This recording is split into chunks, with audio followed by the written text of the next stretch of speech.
ഇപ്പോൾ കൊച്ചി കിഴക്കമ്പലം മലയിടം ദുരന്ത സന്ദർശിച്ച മുൻ മന്ത്രി കൂടിയായ ഡോക്ടർ ആർ ബിന്ദു എന്നിട്ട് മാധ്യമങ്ങളെ കാണുകയാണ്. സ്വഭാവം എങ്ങനെയാണ് UDF ഗവൺമെന്റ് അധികാരത്തിൽ വരുമ്പോൾ ഘടകവിരുദ്ധമായ നിലയിൽ മാറുന്നത് എന്നുള്ളതിന്റെ ഒരു പ്രകടമായ ഉദാഹരണമായിട്ട് ഇതിനെ നമുക്ക് കാണാൻ സാധിക്കും. നമ്മൾ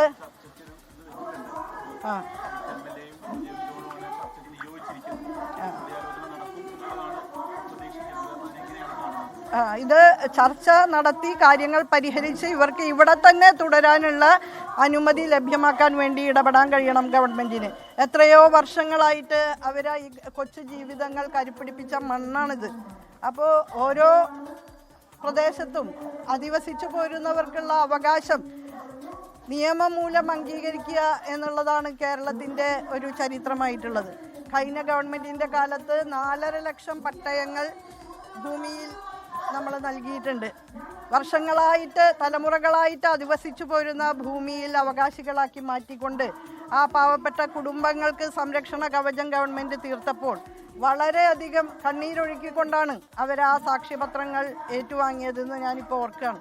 അപ്പോൾ തീർച്ചയായും സുപ്രീം കോടതി ഉത്തരവ് എതിരാണെങ്കിൽ അതിൽ ഇടപെട്ടുകൊണ്ട് ഇവർക്ക് അനുകൂലമായ ഉത്തരവ് വാങ്ങുന്നതിന് വേണ്ടിയിട്ടുള്ള ഇടപെടലുകൾ നടത്തട്ടെ. ഏത് വിധത്തിലായാലും പോലീസ് ആക്രമണം ഉൾപ്പെടെ തടഞ്ഞു നിർത്താൻ ഒരു ഗവൺമെൻറ്റിന് തീർച്ചയായും കഴിയും.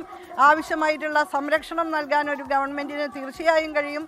ജനാധിപത്യപരമായി തിരഞ്ഞെടുക്കപ്പെട്ട ഗവൺമെൻറ്റാണ്. ഓരോരുത്തരുടെയും പ്രയാസങ്ങൾ പങ്കുവയ്ക്കാൻ അവർക്ക് ഉത്തരവാദിത്തമുണ്ട്. അതുകൊണ്ട് തന്നെ വളരെ നിർദ്ദയം ഈ നിരാലംബ മനുഷ്യരെ തെരുവിൽ മലയിടം ദുരിത സന്ദർശിച്ച ശേഷം മുൻ മന്ത്രി ഡോക്ടർ ആർ ബിന്ദു സംസാരിക്കുകയായിരുന്നു.